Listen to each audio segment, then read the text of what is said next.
America, and to the republic for which it stands, one nation, under God, indivisible, with liberty and justice for all. Okay. Meeting will come to order. All right. First order of business will be public announcements. And details may be found at www.fairfieldme.com. First, in December, Council begins reviewing appointment applications for upcoming volunteer positions on local boards and committees, including the following: Budget Committee, Planning Board, Land Use Board of Appeals, Economic Development Committee, Board of Assessment Review, Voter Registration Board of Appeals. If you are interested in serving your community, please complete the appointment application form available either online or at the town office.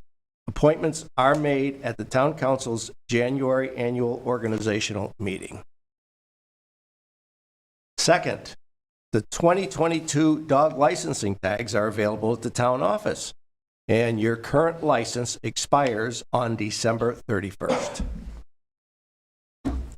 3, Christmas at Lawrence Public Library will feature, now this is December 6th to December 21st, holiday gifts available for pickup, and contact the library for details. December 1st to the 30th, Hogwarts Christmas Village Display. Harry Potter craft kits available Monday through Friday from 3 to 4:30 p.m. On December 15th, drop-in Christmas gifts and treats, 10:30 a.m. to 1:30 p.m. The 4th would be the Fairfield Police will be delivering toys for cops care for kids program on December 23rd after 4 p.m. Now, officers will not be able to socialize with family members due to the COVID-19 restrictions. Sign up by emailing sblodgett, that's SBLODGETT, at fairfieldme.com, or calling Officer Blodgett at 238-6369 or Chief Gould at 238-6365.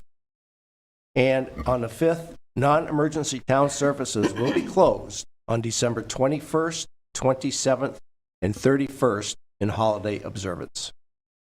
24th. I'm sorry, 24th. What did I say? 21st. 21st, okay. Nah. No extra day. All right. Second order of business is public hearing. Now, has the manager overview Zoom protocols to participate? So if you are in Zoom land, if you want to speak during the public hearing, please go down to the reactions piece at the bottom of the screen and click on raise your hand. I will be able to call on you and recognize you to be able to speak during the public hearing. And then once you're done speaking, go back in and put your hand down. And we'll get to everybody one at a time. We only have, currently in the audience is only the fire chief, Wayne Pickford. Right. Okay. Number 2, to hear from the public on any application for a special amusement permit renewal submitted by VFW Post 6924, located at 246 Main Street in Fairfield. Is there anybody that would care to speak up on that?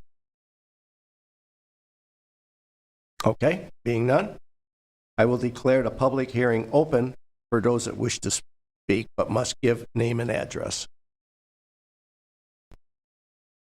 Nothing? Then I declare this public hearing closed. All right. Public comments, 3-minute limit or equivalent. Members of the public may email comments for council at info@fairfieldme.com by 4 p.m. day of meeting on any topic or agenda item. Items may be read aloud at this time. Was there any any that came in? Didn't receive any. None. Okay. Then we'll move on to the 4th order of business, which reports from staff and committees. First report will be the town manager's report. All right. And remember, it's been a month since we've been together, so there's a bit of things to catch you up on. On November 11th, I met with Summit Natural Gas regarding future projects in town.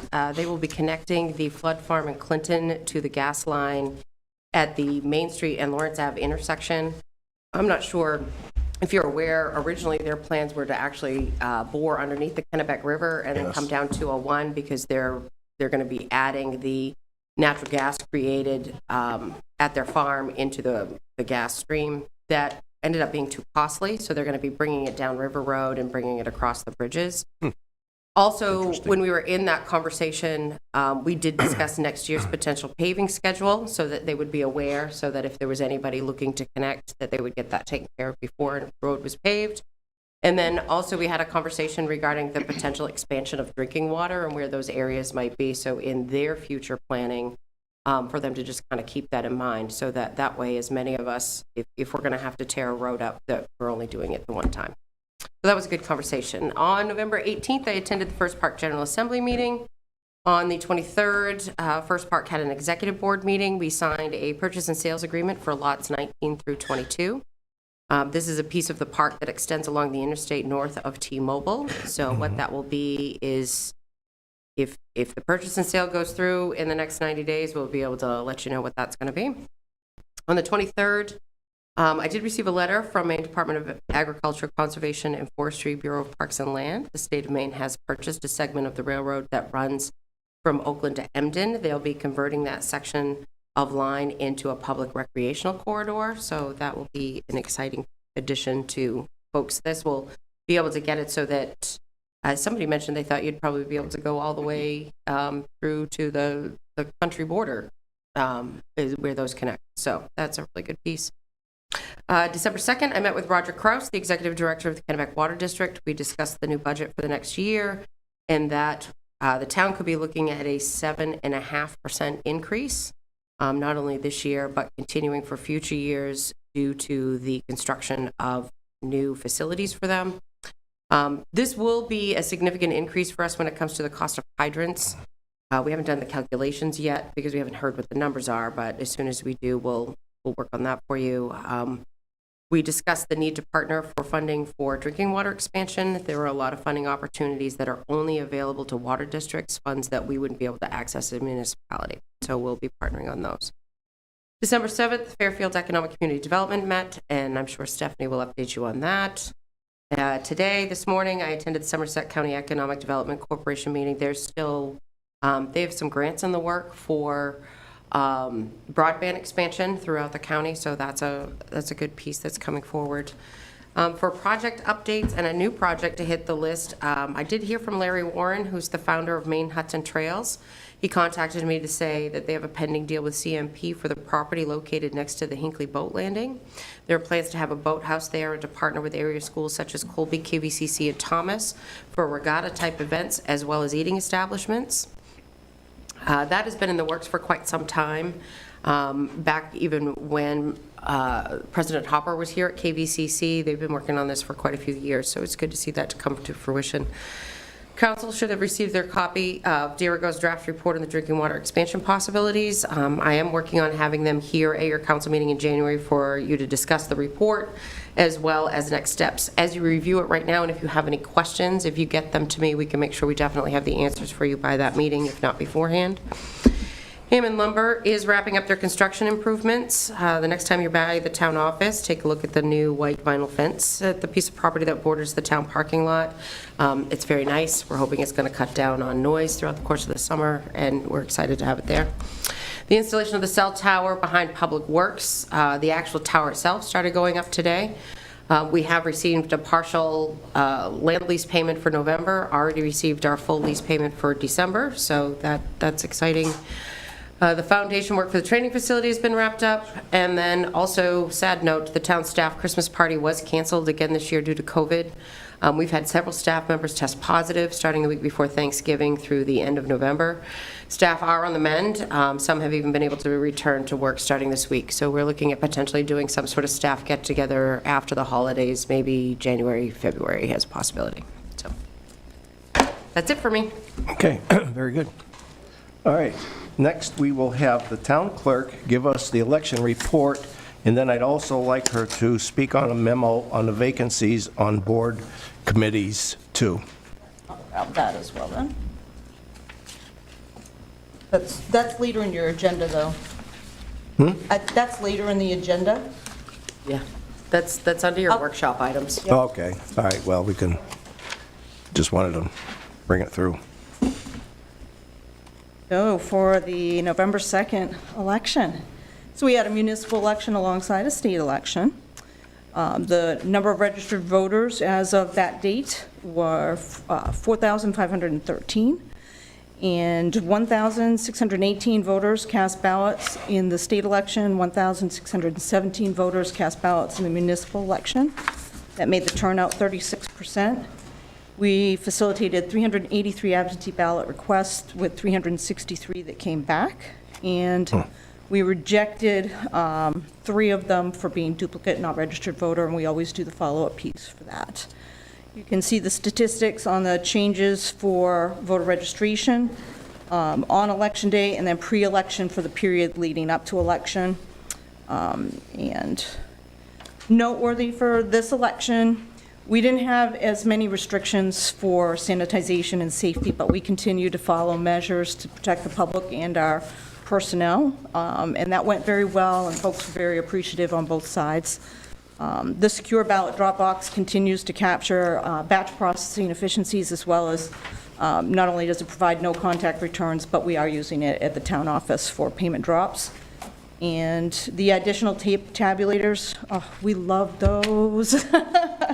Those are so great, so that if a machine goes down, we have a backup and we don't have to worry. That has just been so exhilarating for everybody. The absentee voting, we do see that that trend is going up for each election compared to, say, 5 years ago. So that's something we continue to plan for because they are labor intensive and they do require more personnel action. So we're continuously striving to gain any efficiency we can related to the workload. Early processing with the law change, and we're allowed to take care of this now the week prior to the election, more days. It's also continued to capture some efficiencies, allowing setup and a little bit more time with the number of reports that we're running the day before election. So there's, I'm not going home at 9 o'clock at night and then working an 18-hour day. So it's lovely. So we're appreciating that, and we're getting a lot of good turnout and volunteers for working those shifts. The poll workers, we've just had such a stellar crew. They've read their training materials, they've done their homework, they're doing a great job. And the collaboration, you know, we have election personnel, myself, but it's a town team effort. There's, all the departments pitch in some form or another, and so I appreciate that collaboration to meet the work volume, and it's a job well done by everybody, and I want to say thank you for that. This year was a little different. We had our first recount since I've been town clerk, and the official request was submitted within the required window. We scheduled that for November 9th. And we started at 4 p.m., finishing before 8 p.m., and we hand counted the 1,617 ballots. They're sorted into lots of 50 and hand counted. And we had 5 counting teams. We had a really great turnout representing our candidates. It was wonderful. And each team consists of a counter for each candidate and then a municipal representative to oversee and answer questions and help facilitate that process. The recount was efficient and included multiple checks and balances to ensure accuracy, and in the end, we had 2 overvoted ballots that were disputed by the candidate representatives and set aside. And while these ballots had markings that the tabulator correctly read as overvoted, under the voter intent guidelines for disputed ballots, 1 ballot was determined to meet reconsideration requirements for a pen rest mark. So what this means is it said vote for 2, but we had 3 ovals that were filled out in some form or another. Those tabulators read it. In this instance, we had 1 ballot where it looked like, oh, they rested their pen, but they clearly voted for 2 candidates, so that we were able to count that ballot under the guidelines and the provisions of this particular measure. So that did redistribute the results by 1 vote.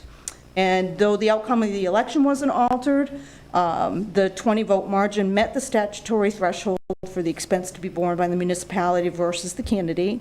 So the additional expenses to the budget for election was personnel, $560.28, food for everyone who came in straight from their job to help us through the evening. The food was $58.99. So that was a total of $619.27 additional to the election budget for 2021. And my office takes pride in maintaining the integrity of elections and the compliance. So it continues to be an honor to administrate elections and lead our team, facilitating another successful election cycle. Thank you. Thank you. Thank you. Thank you. Now we'll move right on to committee reports. Stephanie. Excuse me.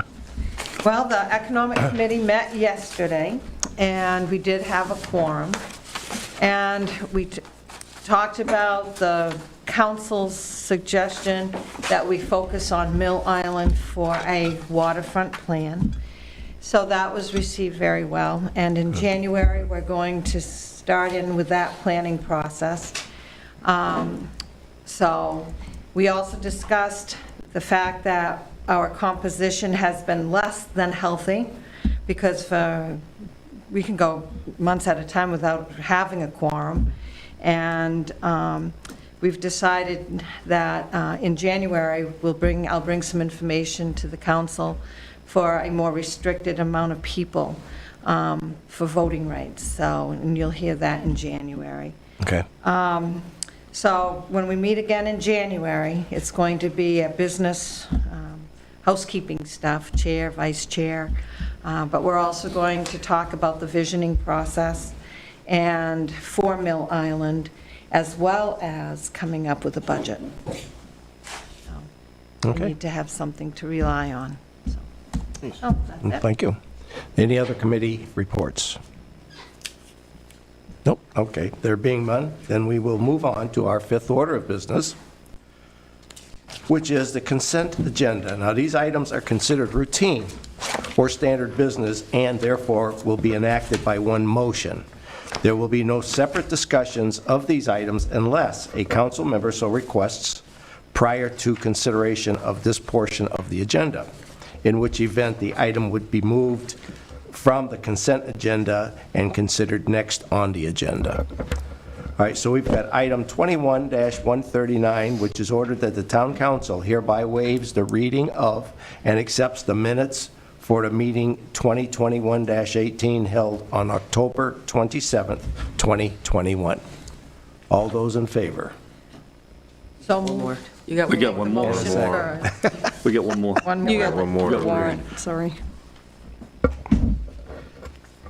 Oh, I'm sorry, yes. Item 21-140, ordered that the town council hereby approves treasurer's warrant number 34, general fund, in the amount of $690,857.81.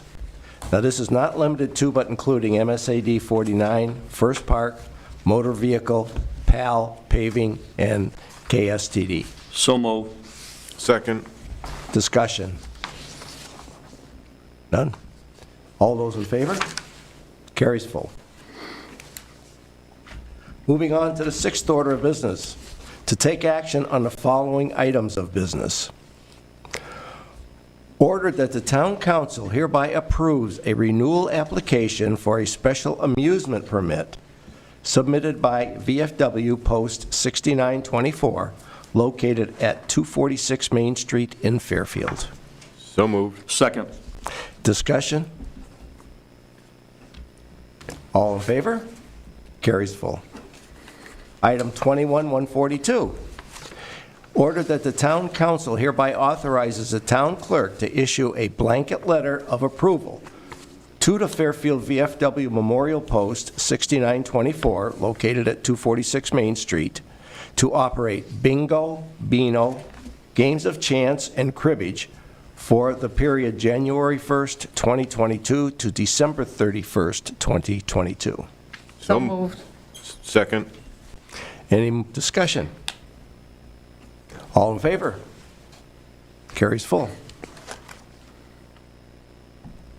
Item 21-143, ordered that the town council hereby authorizes the town clerk to issue a blanket letter of approval to the Grover Hinckley American Legion Post 14, located at 86 Main Street, to operate bingo, beano, games of chance, and cribbage for the period January 1st, 2022 to December 31st, 2022. So moved. Second. Any discussion? All in favor?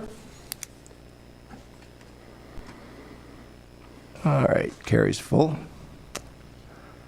Item 21-144, ordered that the town council hereby approves a medical marijuana dispensary license. The corresponding main office of marijuana policy, main local authorization forms in accordance with Fairfield Land Use Ordinance Sections 6.4A and 9.20 and state You statutes. skipped a paragraph. Did I skip a paragraph? I thought I did. Authorizes the town manager to sign and submit the corresponding main office, of marijuana policy, main local authorization forms in accordance with Fairfield Land Use Ordinance Sections 6.4A and 9.20 and state statutes. So moved. Second. Discussion. Yes. Exactly where is this going to be, Michelle? It's past, Is it, Is it up by Mickey's? it's past, the old, it's on, heading to Norwich Walk. 502? It's past the Miller Road, and the other side of the road. Okay, all right. So is it where the The old, old White Owl Pavilion was? That's No. not. No. no. It's not where the old, Melly Ranch is, it's past Melly Ranch. Okay. What's the zoning out there? Is it residential? It's right up there. No. It's, what is that? It's Rural? I mean, is it out far? What's the blue? Yeah, It's rural residential, Yeah. and it's okay to have, It's been to the planning board already. and it has been. Yeah. They've All right. they've approved it? And public hearing as Yeah, well as. Public hearing. Yeah. And it's- Planning board's We're all good approved. with it then. Yeah, it's just, once it goes through the planning board process, they always have to come back here for the council for final approval, for us to send the paperwork to the state. Yeah. And then the state does their approval process.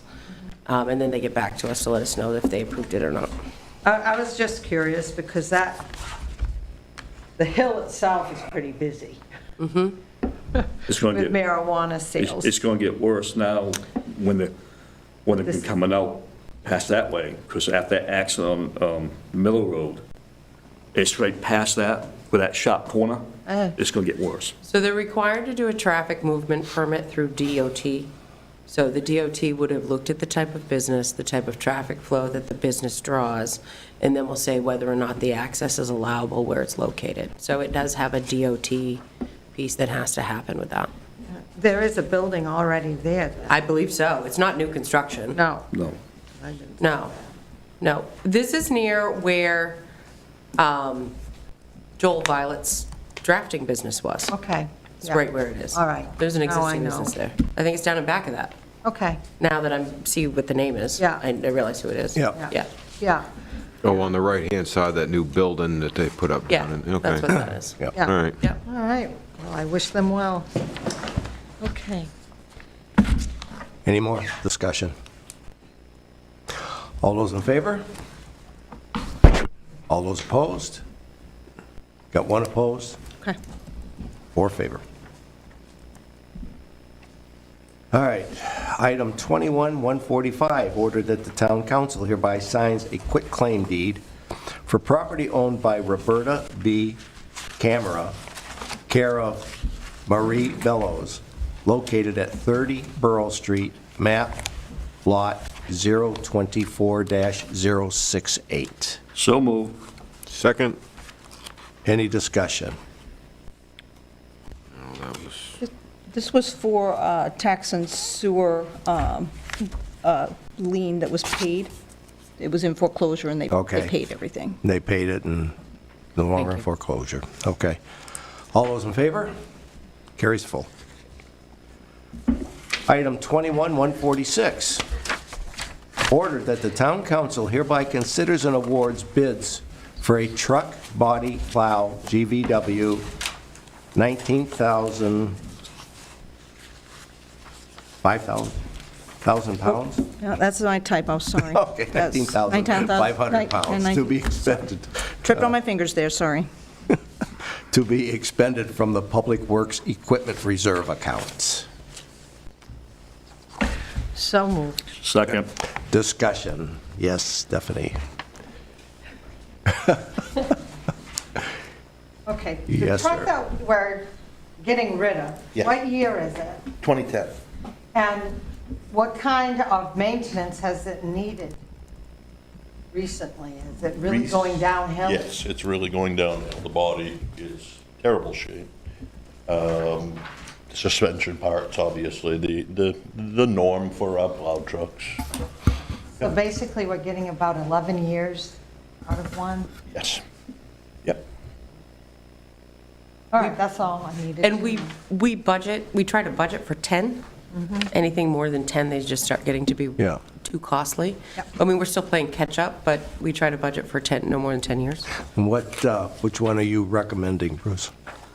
I'm recommending the Daigle and Holton with the Viking surveys gear, the 117,000, which was the low bid.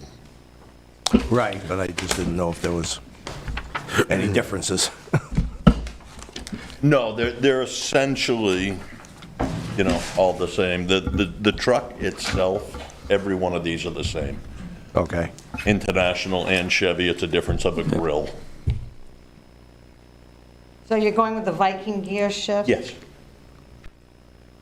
We've had good luck with Viking gear. We have several units. I think the last one we got had the Viking. Yeah, I believe the last two or three Two or have, three? yes.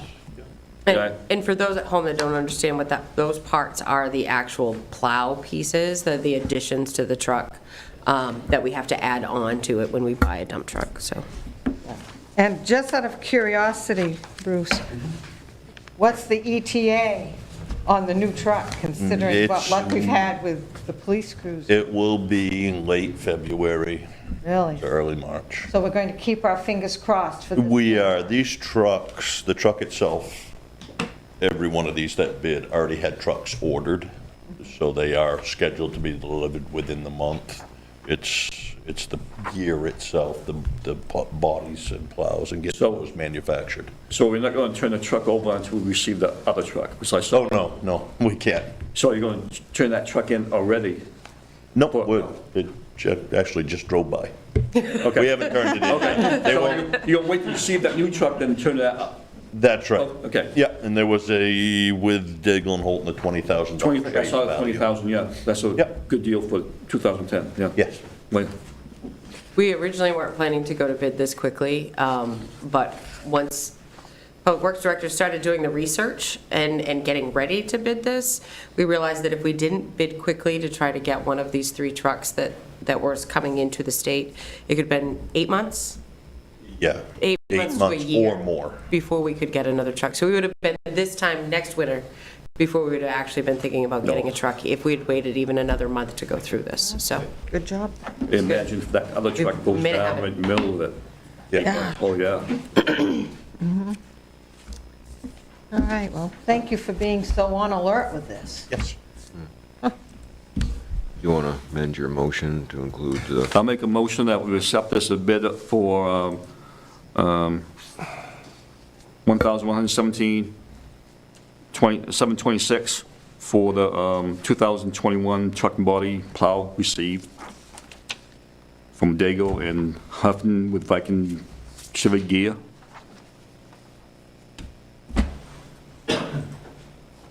And I'll second it. Okay, any more discussion or questions? All in favor? Carries full. You're all set. Thank you. Safe travel. Safe out there. All right, now we're going to move down to the 7th order of business, which is council workshop and other business. Now, the first thing on the 7th order is to meet with Senator Scott Searwood, drug intervention options. Good evening, Senator. Good evening. Thank you for inviting me here. I had spoke to John Pachatti and also the chief, and they had mentioned that, you know, about what we could do for helping the juvenile issues, you know, as they progress. And you know, if you want to see what's happening in the drug culture or the alcohol or certain like meth or fentanyl or whatever, you can go on monitoringthefuture.org, and it tells every grade level on what use and how it's increased. So you can go to mtf.org, and that's a national type program that's actually done through the schools, basically. You can see the difference, and as times have progressed, because we legalized marijuana here in this state, and it has caused a problem with juveniles. And people that don't think that, and they're just using blinders because they don't want to see what's actually happening. I see it in the rural areas. I mean, right next door to me, you know, in different places. And families tell me what's happening. You're seeing marijuana plants on their decks. They're smoking in their homes with the kids there. Fights happen, all these other things. You know, they say it mellows a person. Well, it does to a certain extent, but if you're not using it and you need it, it causes irritation, and also if they're high, they make poor decisions, and they make kind of they don't have the energy to go out and do things. You don't ever see them come out of their homes. They're not taking care of their grounds. There's a lot of things that go along with use of marijuana, and we're going to show a serious toll as we keep continually adding on marijuana places, like you heard today. But anyway, the vaping is a really serious issue. It's gained, as far as smoking goes, it has increased 4 times the amount in juveniles than it was with just smoking. So the vaping is really a serious problem for juveniles. And also the vaping includes THC levels of high as 80, 90%. Compared to back in the 60s, it was only 3% THC levels. So you're talking major hashish level, not marijuana levels. So this is serious for the mental health state of our kids, and those are the ones that's going to be taking care of us when we're seniors and getting Social Security and needing help in the nursing homes and that sort of thing. So that should be a concern to many of us of what's happening. So anyway, there has been some vandalism in this town. There has been, I witnessed it myself going down the road, and I saw 4 kids fighting, you know, and then I called it in, and the officer said, well, this is the 3rd or 4th time I've dealt with these same 4 just in the last 2 days. So it doesn't, in other words, it's not, the problem is not being taken care of. It's not that they don't intend to take care of it, it's the courts do not want to handle these little things right now, so it gets ignored. And the officers know it, so they can't really do a whole lot. And if they make a summons, it looks bad for them because it gets thrown out, or they do maybe a deferred disposition, which they don't normally do on little Class E crimes or whatever. It's usually, you know, or just a fine. They're not going to do that. They're going to just say, well, you know, well, we'll let it go this time, and it just keeps happening. So it's just like parenting. If you don't handle it and don't have a consequence, it gets worse, because they know they're going to get away with it. The whole criminal system's about what we can get away with. That's what it's about. And so what we were discussing is maybe some other option besides a charge, because a lot of times we don't want our kids to have a record. And I think that's what a lot of people don't want, which I can understand that. But at the same token, you got to have a consequence. So we, years ago, right here in Fairfield, and I don't know if you remember, Stephanie, but back, the townspeople had their businessmen meet like once a month, and then they had a situation where the kids, if they got caught at something, they would come in front of that board of these businessmen and say what they did wrong, how they're going to correct it, and what they would do to have a consequence. And the consequence would be doing some volunteer work on something and get some community service, and that person would sign off and say that they completed that, and also if there was counseling needed, that they would find some way to get that counseling. And back then, there were programs like New Directions, family counseling, and you may even have counseling at the schools where they can get certain counseling. That was one program that seemed to work pretty good in Fairfield. There was another one, the Boomerang program. I don't know if you remember that. Stephanie probably maybe remembers that one. I don't think so. No, that was through the high school. They had a Boomerang program, which it was an evening program for kids that got in trouble, and they would go to that evening program, and I think it was like maybe a 3 or 4 hour program, like from 3 to 6 or 7, and then there was like certain phases that they had to go through, and then at the end, the parents would have a piece. And it seemed to work pretty well, and there was counseling, some team building type stuff, there was some volunteer work possibly if they needed it, you know, that sort of thing. Then, before that, before the Boomerang program, and in between the business one and the Boomerang program, Randy Liberty and I ran a Thumbs Up program. The sheriff, actually, Sheriff Hank Hackett had started it. And I did it for 13 years, and the Thumbs Up program was like every 2 or 3 months, we would put on a weekend mini boot camp at a school, and a lot of times we had it like at Albion Elementary School, or we did it at Windsor School, or we did it at, actually at the Vassarboro Academy one time. You know, where they would sleep on cots and stay right there and do they would have counseling. We had Victor Esposito as the team builder. We had Colleen Madigan, who was the counselor. And then I was kind of like, myself and Randy Liberty would swap off, and we'd be the disciplinarians. And so we would make sure that if they didn't follow rules, that there was like a consequence of doing maybe front back goes, which is front push-ups, back scissors, and run in place. And so we would ask them, geez, what did you do wrong? And then they'd let you know, and then say, how would you correct it?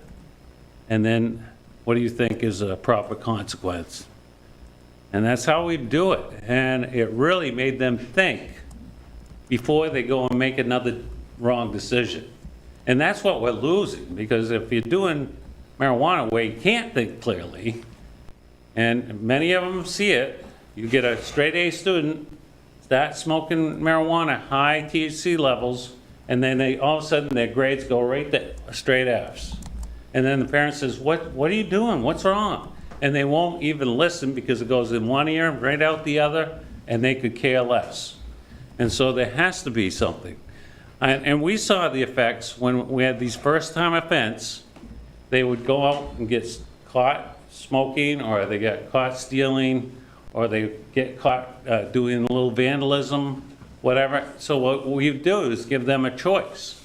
You get a charge, or you can get, we get this referral form, and we can refer you to the program, and once it's completed, that charge goes away. You never even go to court, you get no history, and But that referral form would say you'd have to complete it, and also your parents got to be a part of it. You know, they would do a 4-hour segment at the end of it, like on Sunday afternoon, and then they'd all leave together. So it, you know, it brings the parents back together with their kid and able to communicate, but also it has a consequence to it where they have to spend some time and do something. A lot of kids do not like working or doing something on weekends. So that's a big consequence for them.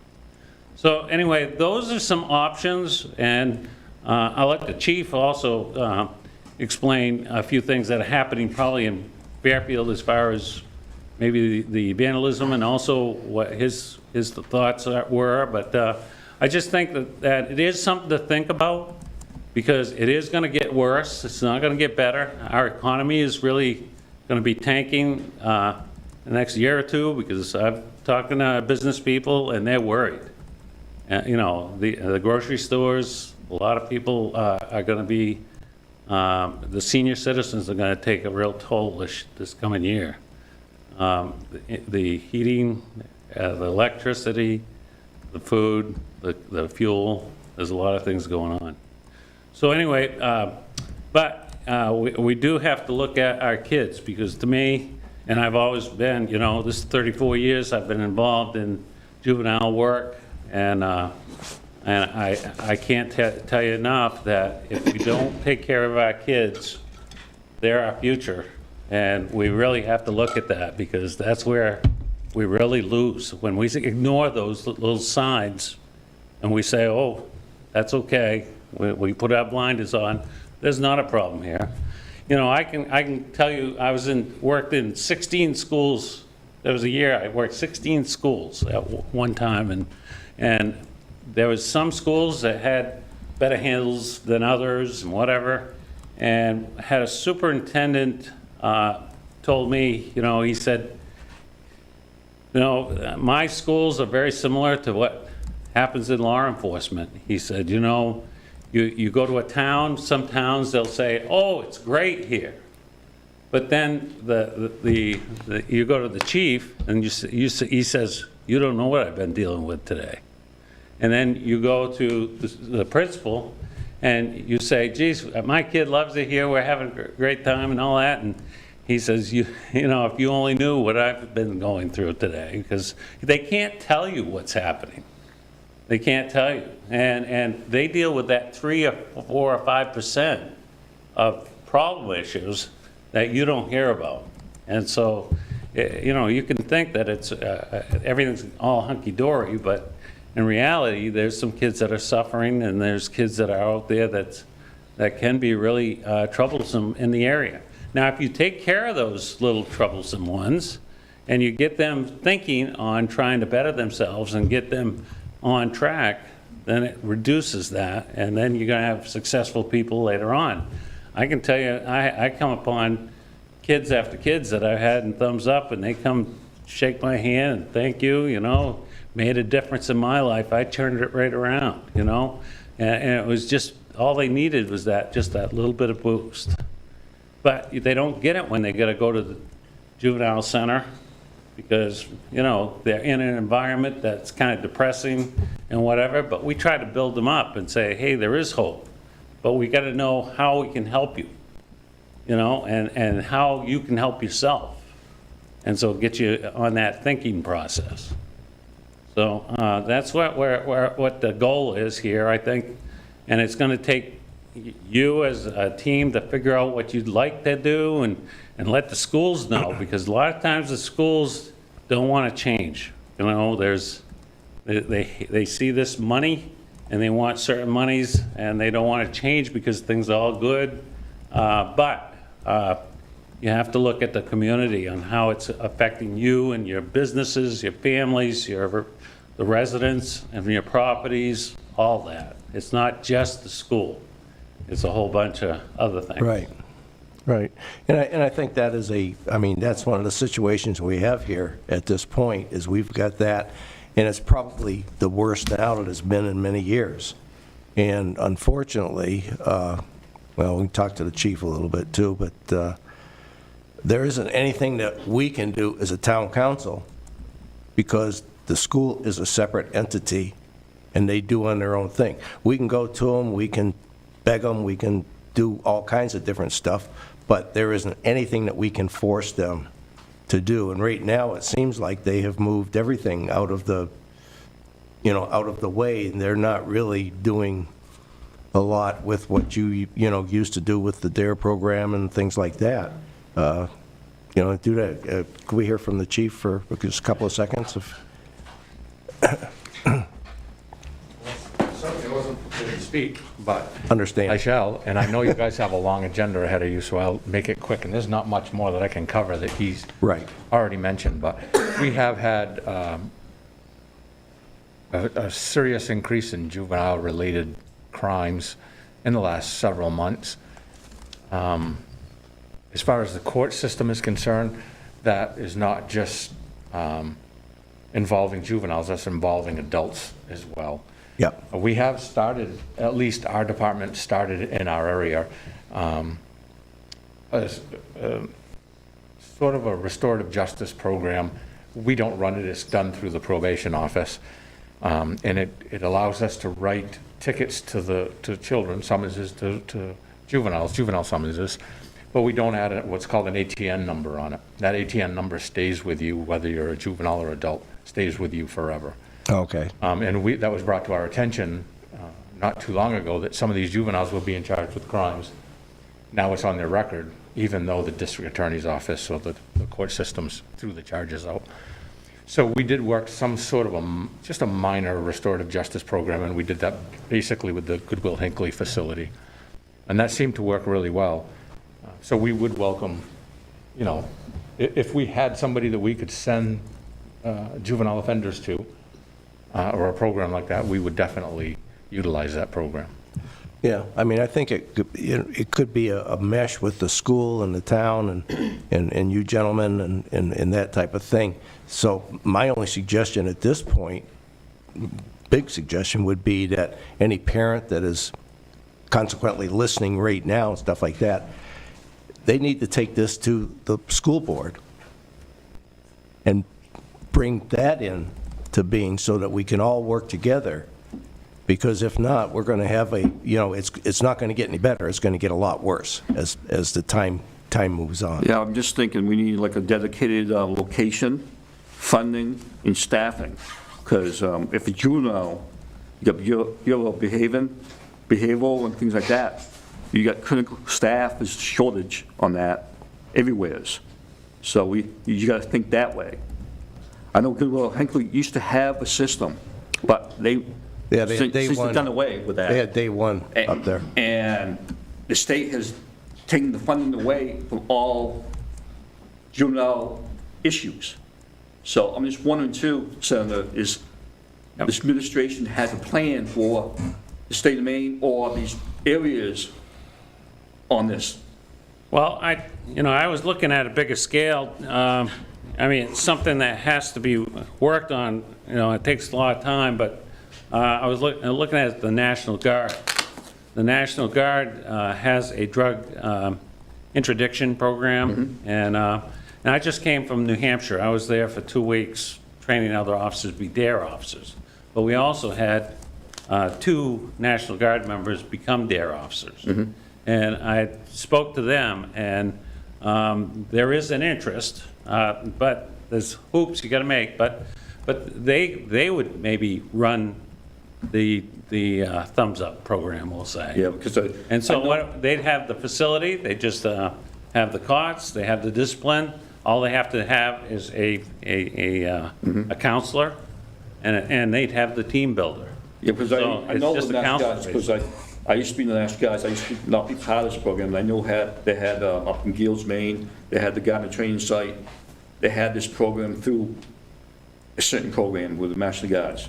I don't know if funding's gone on that or not, I haven't heard a lot of things about the DARE program or Yep. things like that, so. I did speak to, I was at Camp Chamberlain last fall, and it was just before, just around when COVID was starting to hit, and we was planning actually to try to do the DARE training here in Maine at Camp Chamberlain. And we were working on that, and I was working with Director Noel March, who's was a former Marshal and also U.S. Marshal for Maine. And also, he was director at the University of Maine, Augusta. And we met with the Guards people, and we had it pretty much all set. I was on the opioid task force. I brought it up to Gordon Smith, who's the director of the head of the opioid task force. And they had almost $6 million, and all we asked for was $50,000, and we could have done training for 25 officers. And they said, I'm sorry, but we've spent that money. And they spent like $1.7 million just in needle exchange. Jeez. $1.7 million. And then you've got a lot of other monies that was spent. And so we just did not have the chance to get that money, but then COVID hit and but those are the type of things that we do fight and we try to do. I think we do need prevention. There's a three-legged stool, and this is what they first started, was the prevention, treatment, and then stronger laws for law enforcement. But what we've ended up with is treatment, no prevention, and very weaker laws. And this is what's been the big issue. And by doing that, we're suffering. And so while we used to have a lot of DARE officers here, we had 120, and it was all through federal funding. But now the federal funding went to COPS grants and other funding, and because of the school shootings, we had the school resource officers, and it kind of took away from DARE, but also we've had a lot of PTAs step up to the plate, and they want DARE. The parents want it. And I've had teachers begging me to come and do DARE there. I had a counselor in Searsport call me, and he says, we're begging you to have a DARE officer here, and we can't get one. So I even actually went to Searsport and did the DARE program as a retired officer. So those type things do happen, but we have to do those things if you want those type things, and you want your kids safe, and you want kids to make good decisions. That's what it's about. It's not about if we're not talking about drugs specifically. Right. The DARE officer doesn't do that. Right. Unless, if you have, right now, we have a whole list of different things that, if your community is suffering, we'll say, with a bullying problem, we can go and we can do a class on bullying. If you have one on vaping, we can go do one on vaping. If you have one on cyberbullying, through computers. Or if you want one for gang violence, or you've got one for parenting issues. We had a parent program. We did it at Benton Elementary, a parent program. So there are all kinds of different things that can be done, and that's the nice thing is now DARE has broadened that out. They have books this thick with different segments that we can do to help the communities. It's just that people have to open up their community and say, this is what we need. We need to get our schools up and running and interested and That's it. looking what's best for the kids. Yep. And that, Stephanie, you had... I think one of the things is, I've got several thoughts. One is we need to support the school system in their endeavors. Yep. And not be mum about it. Right.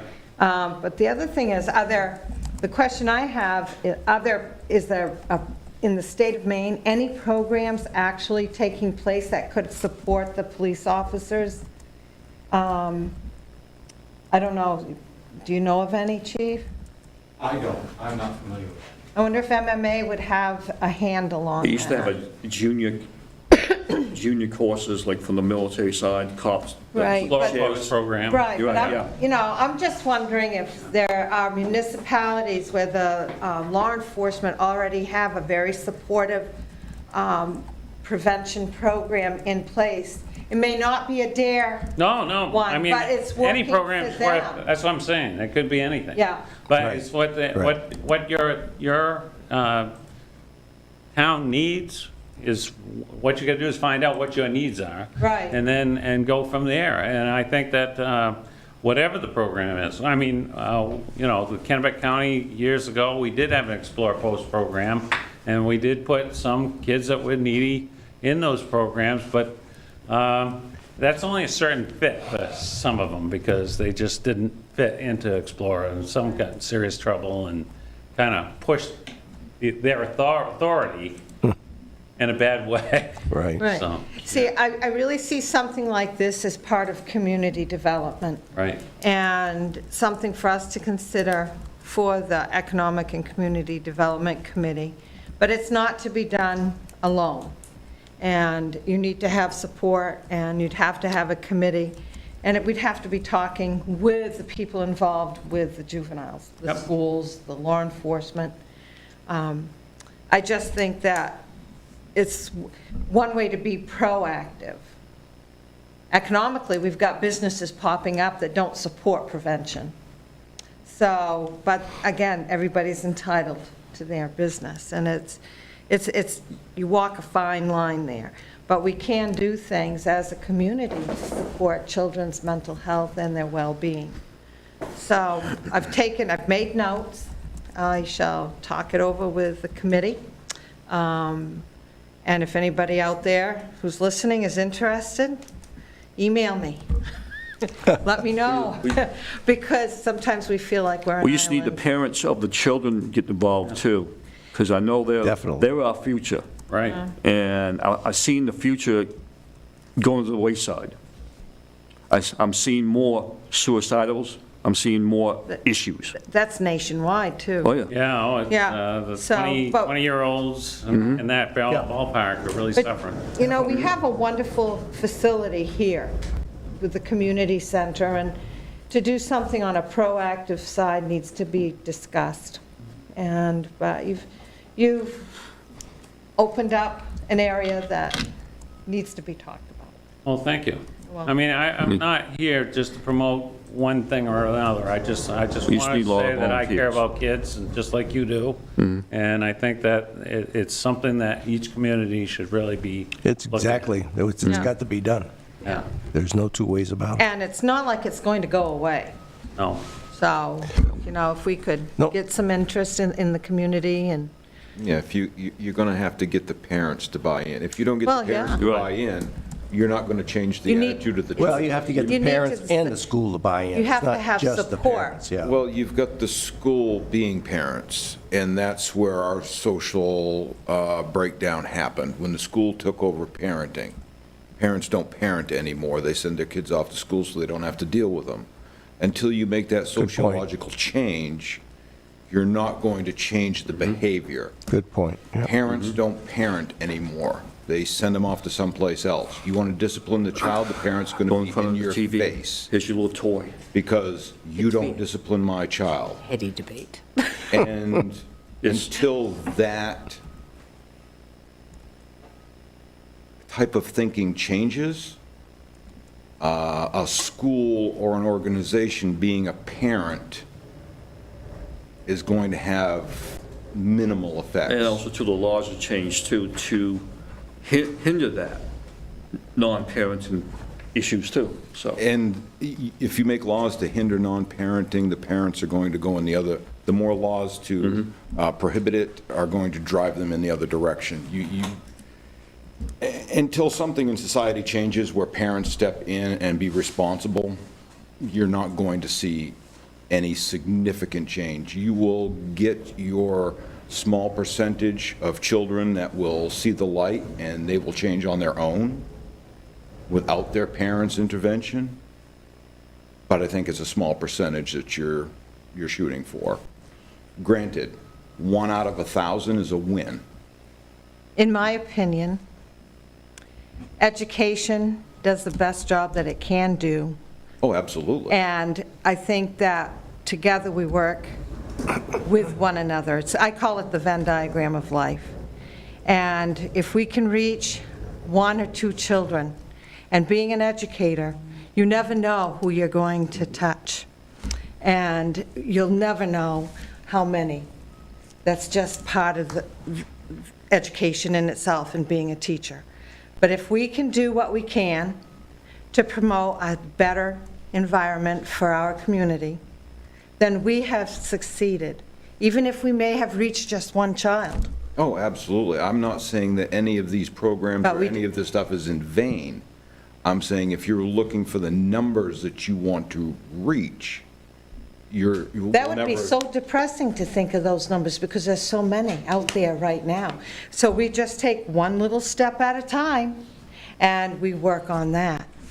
You're right, Stephanie. The one thing I noticed, and when I first started in DARE, it was instructional. But like, when I went to the academy, and Chief can swear by this, is instructional, you sat in the classroom, and the person in front of you gave you the information, and that's what you had to take.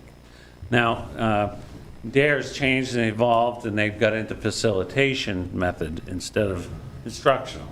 Now, facilitation is asking higher level questions to the person so that they can actually think those and reason the answer out themselves. And so you get the, and it's just that we did the same thing for the parenting piece. We said, look, we've got, well, it's like right now, we've probably got 7 or 8 parents here, or 9. And if I said, geez, between, everybody has like maybe 10 years experience as parenting, and then you take all those years together, you got 100 years worth. So let's take and come up with some reasoning on a scenario or something, how would you handle it? And maybe everybody can learn from that, and then we all get that information.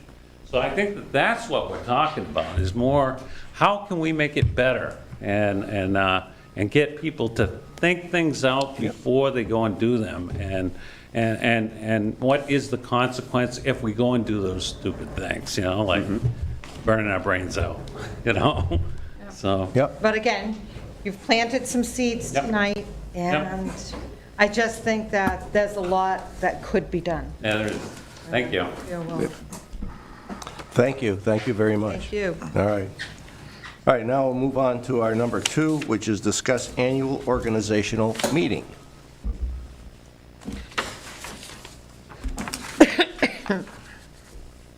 And you all got in your packet different levels of things. Yeah. And the first on there would be elected officials, municipal and state protocols, and annual reminders.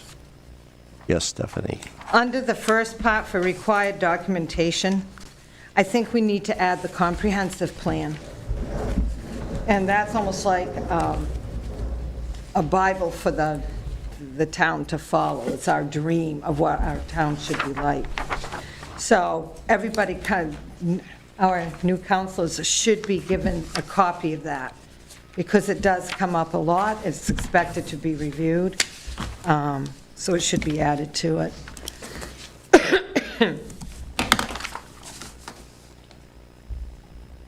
What's the council's thought on that?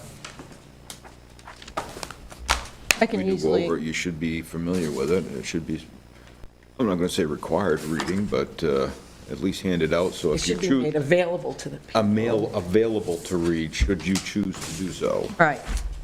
So when Yeah. I send out the newly elected packet, which Matt has recently received, and yourself, John, as a re-elected person, you notice that I send you a link to all the major town documents. Yes.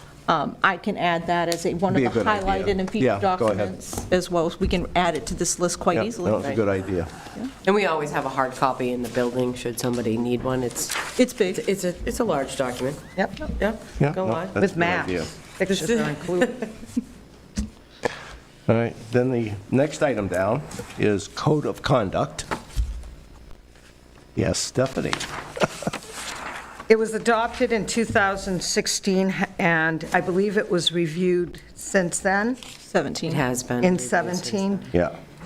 How often should it be reviewed? My problem is, some of this it's very open to interpretation, yes. Yes. All of these documents are given to you to Yes. review at your annual organizational meeting, which is why you have them tonight, because there's so many, and they are big documents and comprehensive in totality. Yeah. But this is your part of your annual review right here. Right. If you have recommended revisions that you want to bring to Michelle or I to put forth a red line version for the organizational meeting, That's part of what this process is So for. as clarification, these are reviewed annually.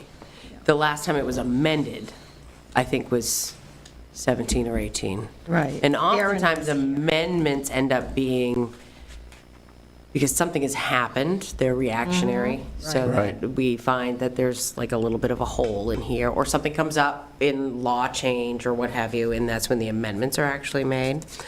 But certainly, if you think that there are sections that may sound like they're subject to interpretation and could be clarified, we can certainly work on those Right. for the And a adoption code of process. conduct also for the people that have been elected, and that has a signature where you have to sign it and hand it back in so that, It's on the back of every It's been single read. oath and If- and yeah. appointment form that we have. Well- Goes to all boards and committees, members, all of that.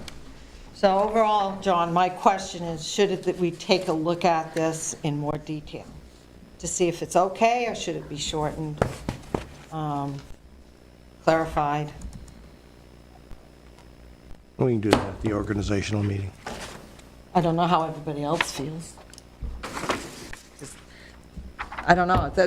What got me was 2016. By all means, take a look at it. If you see something on there, by all means, bring it up at Bring it the up. organizational meeting. Yep, All right, so we'll all do that. It's not just me. okay. I'm good with it. You're good with that. All right, so other people can too. Take a look at it. All right, moving down the list is the executive session. The next one is the executive session, which gives you the things that have to be done during executive session and some of the things you can't do and things like that. And I think the town attorney basically, This is state law. yeah, This is exactly the state law, so. And this document that you're looking at comes from a municipal association, just to help as a guidance document. right.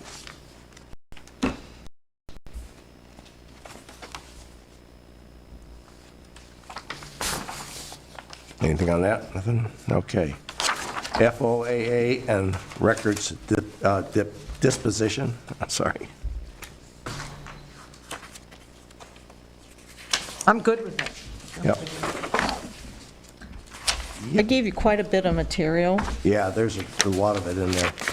The one thing I would just mention, especially we have a council-elect in the room, is just to remember that Maine Municipal Association recommends that you do not use your personal email or personal accounts to facilitate or conduct municipal business. Right. Because it's subject to the Freedom of Access law. And one of the trainings I went to, there was a clerk who had utilized her personal account to post municipal business online, and she spent 2 weeks just printing and printing and printing for a court case. So it's really important that you use your council email and Yep. et cetera, et cetera. And if you have questions, there was Right. pretty heavy document there, and I can print more documents if you want the really big stuff, but And then There's- the other big thing surrounding email, too, remember, we do send out group emails, because it's efficient for us to email Yes. all of you at once. But always remember, when you reply to us, you reply singly, not reply to all, because a reply to all could constitute an illegal meeting. So that's the other big one. Well, for community members there, Christine, because I know some of them use their personal emails to, if they're on a certain committee. Does that count for committees too? They certainly can use their personal email to receive a packet, just like us to receive an agenda and whatnot, but to conduct business electronically, they should either be attending the meeting in person or via Zoom as afforded now with in accordance with the council's administrative policy update with the law change we just experienced in July.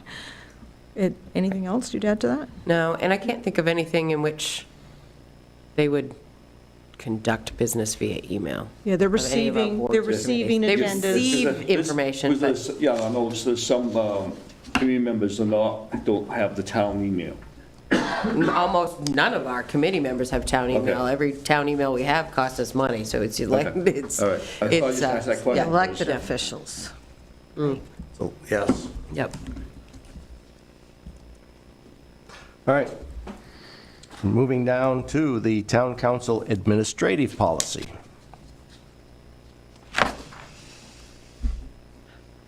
That's the, Yes. Yeah, I printed only one copy of that, I'm sorry. Michelle, do you I want that? have one in the front of my book. I Okay. Yeah. I'm like coming along. There's several revisions that we're looking at for January. A lot of it's housekeeping, and, standard things we look at every year. Right. Michelle, I don't have anything else to add, except that we're looking at housekeeping items. Yeah, there's just things that have come up, some that we've noticed that maybe council administrative policy says one thing, but then an ordinance says something else. There's a piece that we found, and another one, which isn't listed on here, also there's a correction that's come up recently that we discovered in the personnel policy that's in conflict with the town charter that needs to be fixed. So, yeah, there's nothing major coming in, they're just things that have popped up throughout the course of the year for clarification. the section for the Economic Committee under the end Yes, is we're going gonna- to need to be reworded. Yeah, we're going to take a Yeah. really hard look at that over the next couple of weeks and make sure that if there's a section in the administrative policies that needs to be changed, or whether it's something else that needs to be drafted, so, Yeah. yeah, we were discussing that just this afternoon, actually. Yeah. And that's indicative of changes that will need to take place on the memorandum sheet too, John. Right. Right. Absolutely. Yeah. And, And we'll bring all that up at our right, yeah. main meeting thing. Under the administrative policy too, the Charter Review Committee, we haven't done anything because we didn't get the quorum that was needed. Should that be reposted? So I've been discussing how we could look at that.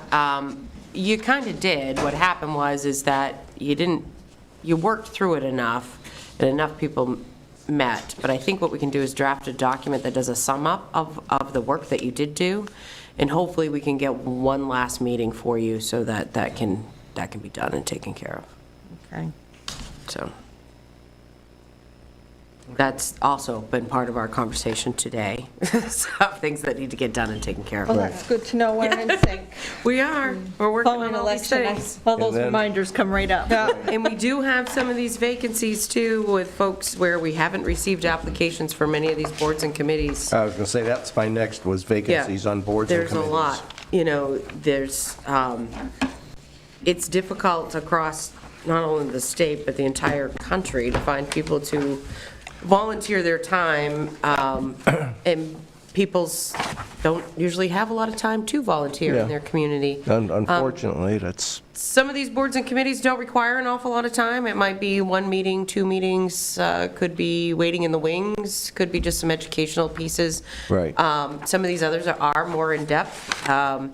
One in particular that's going to be coming up is the Budget Committee. We do have some vacancies on that. We have some folks who have chosen not to reapply this year, and that will be one that we will need coming up soon.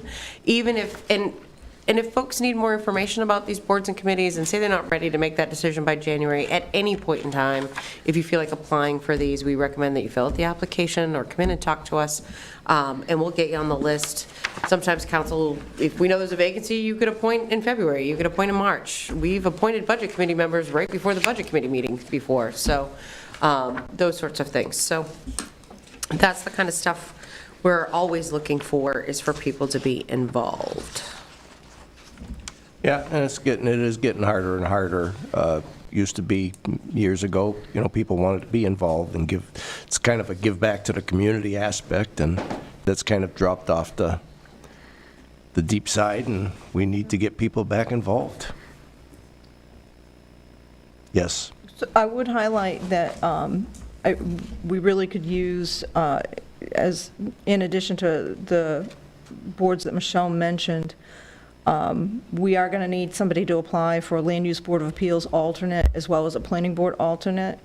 At this time, I don't have anyone who's stepped up. We've put this online. I've done Facebook. Did for the plan board.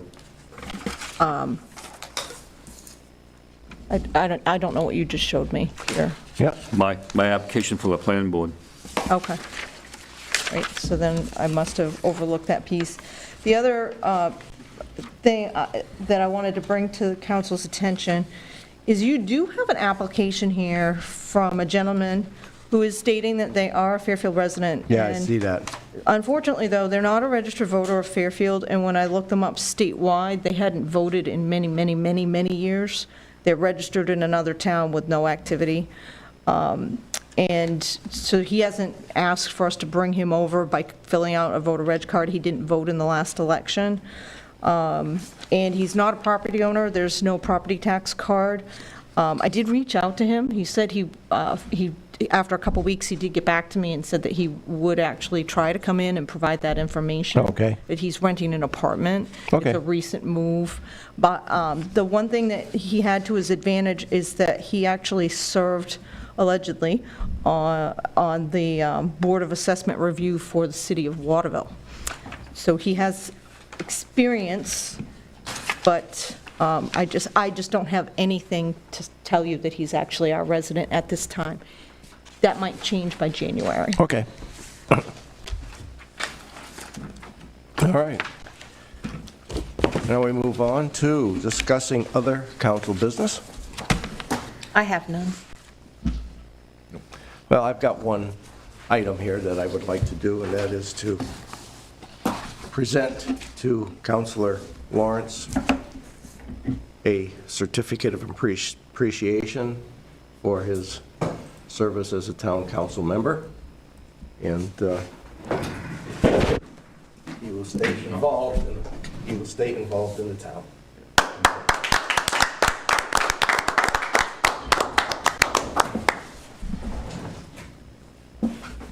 All right, now, the next regular meeting of the Fairfield. You want us to, myself and Mark? if we'll- Apparently, you were skipping over that part tonight. Which, I'm sorry. Yeah, discuss other council business. I Yeah. was thinking we were around. You want to go Yes. Mark first, I'll be last. Okay. I don't have any, go ahead. Okay. I want to thank everyone. It's been a pleasure for the last 3 years. When I came into the council, just like a regular resident, I thought I knew everything. But actually sitting the last 3 years, doing budgets and all these meetings, I get more idea how the town is run. And we need more volunteers out there, because I know a lot of people are talking out there what you need to do. You really don't know until you sit in this chair or on a committee to see what really goes on. So I want to thank all my fellow councilors in the town office and all the employees for the last 3 years. Well, thank you. And congratulations to Matt Townsend, the new council coming on in January. That's it. Okay, very good. Thank you very much. Well put. Yeah. All right, the next regular meeting of the Fairfield Town Council will be on Wednesday, January 12th, 2022, Did you say you had something? to be held as hybrid meeting via Zoom in council chambers at 6:30 PM. At this time, the council will recess and sign all documents that require signature of council members. So moved. Second. All in favor? We're good. Okay, recess.